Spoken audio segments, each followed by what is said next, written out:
that collaboration is an unnatural act performed by two or more non-consenting agencies. And that's pretty much how it felt to me in those days when we were trying to get folks to work together. But the answers were something else she referred to that I really liked.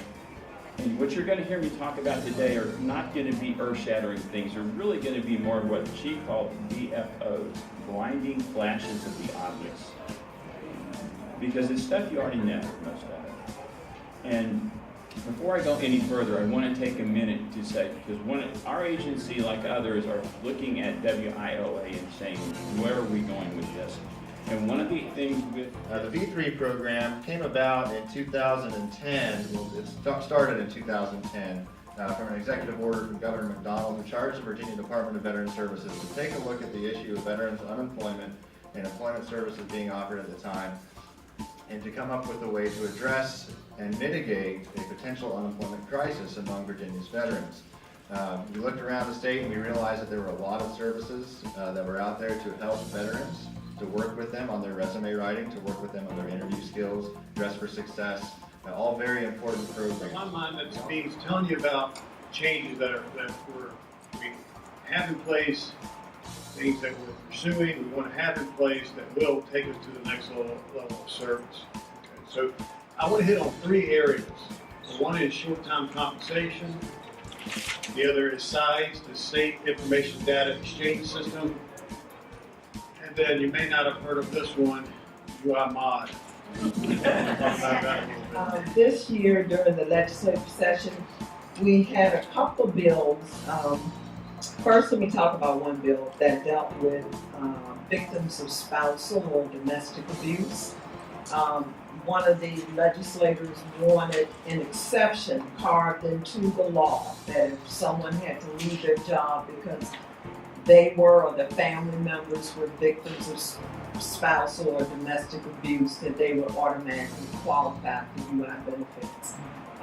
This caused the legislators some heartburn, because once you start carving out an exception for one group of people, what's going to come next? It'll keep you awake a little bit with all these acronyms going on. I'm very glad that Carol invited me to come here. This is always exciting for me to talk about my project, and I think it will bring a lot of interesting changes into Virginia.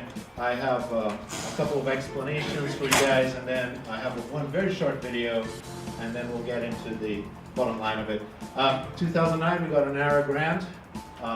We spent 3 years, thousands of lives, millions of dollars, and then we finally went live with the VLDS in 2013. So it's a fairly new system, and I'll give you guys a brief overview of what it does. When we go to choose words to send a message, how we encode that message is influenced by a lot of things. It's influenced by our physical ability. It's influenced by our senses, our perception, the kind of parenting I had, say it this way, don't say it that way.